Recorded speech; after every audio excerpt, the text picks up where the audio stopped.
A forgotten artifact lies in pieces on a planet far from Earth. Few know it exists except those who took it back and those whose ancestors created it. 4 young people are thrown into a race against emissaries of the gods to find its pieces. Mistrust, greed, and magic are tangled in an endless web.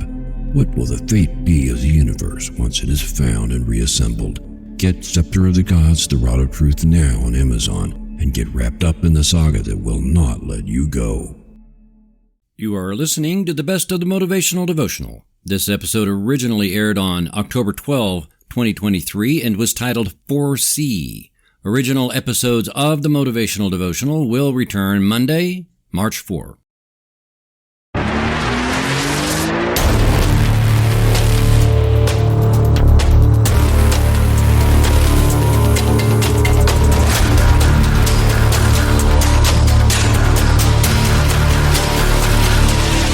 Good morning, and welcome to the Motivational Devotional, where we are merging motivation and spirituality to create a daily dose of confident positivity. I hope that this morning's podcast will help you to be more spiritually and positively motivated so that you can transform your day. How do things look around you right now? Are things exactly as you wish they would be? Everything is perfect in your life? All your goals have become reality and your dreams are fulfilled? You would be a very unique person if all that were true. Even among people who are achieving big-time goals every day, they are also setting new big-time goals even before the others are met. I also realized a long time ago that if my dreams become fulfilled during this lifetime, then they weren't big enough dreams.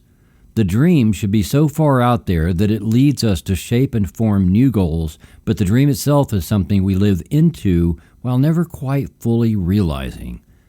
I assure you, my big dream for my life is really big.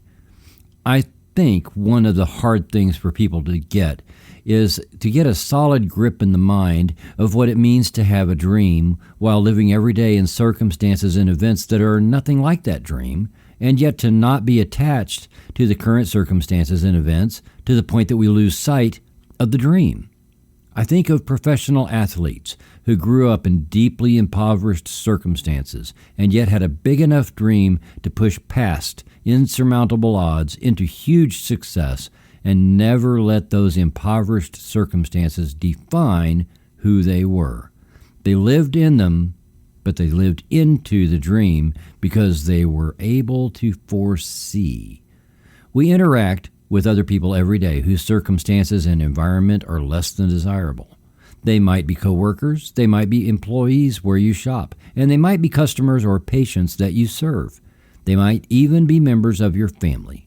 Sometimes I converse with people in really hard situations, and I can see how they made poor decision after poor decision and how I could just as easily have made those decisions as opposed to the decisions I did make. And I think how that could easily have been me, except for things my parents taught me and the way I've learned to foresee effects of choices I make. Sometimes it's not sight, but it's a type of feeling you get in your gut. But we're still going to lump that into foreseeing, and learning to foresee will give you the ability to shape your circumstances and your environment. Not one of us can fix everybody, and we shouldn't carry that complex anyway. Most of the time, the best we can do for any other person is to do our best to live into our own dreams and set and achieve our own goals, because we might inspire others, and we also will increase our own capability to get involved if and when it becomes appropriate to do so. To do that, we have to learn to trust the gut and learn to foresee. The difficult aspect of foresight is that those pesky trees get in the way of seeing the forest.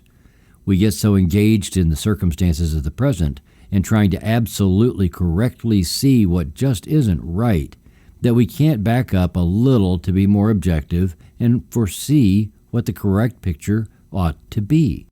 So now here is the key to this whole thing. Foresight becomes blurred when we collude with the present, because then the future becomes elusive. My awareness needs to be right here and right now, but I am not defined by right here and right now. I am defined by, and the course of my life is defined by, my dreams and my goals, or in other words, my vision for my life.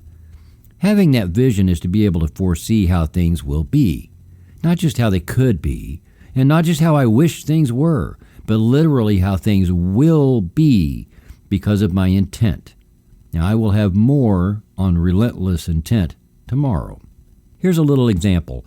Imagine you are sailing a little boat across a lake. You have your hand on the rudder, or if it's big enough, on the wheel, and looking down at the water, it moves all around your boat, and it is impossible to know where you are or even how fast you are going if you are only looking at the water. You would become lost. If you focus your attention, however, on a spot on the shoreline where you want to end up, you will make almost a straight line toward that spot. The wind may change and the current may move you a little this way or that, and you can adjust your course with the rudder and by changing the sail a little this way or that way. The correlation is that where you are in the water is your present here and now, and the spot on the far shoreline is your dream.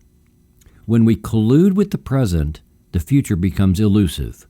You can focus on your dream far in the future while still being mindful of your present here and now. But if you are consumed by your present here and now to the point that it defines who you are and consumes your attention, you will not be able to even see a dream far in the future, much less live into it. Let me say that again, and I encourage you to play this several times. You can focus on your dream far in the future while still being mindful of your present here and now, but if you are consumed by your present here and now to the point that it defines who you are and consumes your attention, you will not be able to even see a dream far in the future, much less live into it.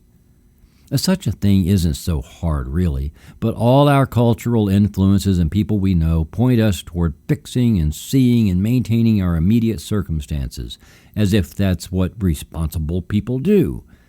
Learning to foresee requires a willingness to let go of that compulsion to try to fix everything that is immediately in front of us and to let everything that is immediately around us also define us and make us feel okay. It requires a willingness to embrace that the universe has a role in creating what we foresee, and please trust me when I say that I am not just spouting off stuff I read in a book somewhere. I am living this, and learning to foresee a dream for your life will include foreseeing that all of creation is conspiring in your favor. Trust that the universe always has your back, and you will live into your dream. Viktor Frankl once said, "Everything can be taken from a man but one thing, the last of human freedoms, to choose one's attitude in any given circumstances, to choose one's own way." Thank you for taking the time to listen today. Please help keep this podcast going by following the Motivational Devotional Facebook page, following @Threefold-Way Radio on Twitter, and sharing the written format of today's message from motivational-devotional.com on your social media. I am deeply grateful for your support, and thank you for letting Motivational Devotional be part of your journey. Peace out. See you tomorrow.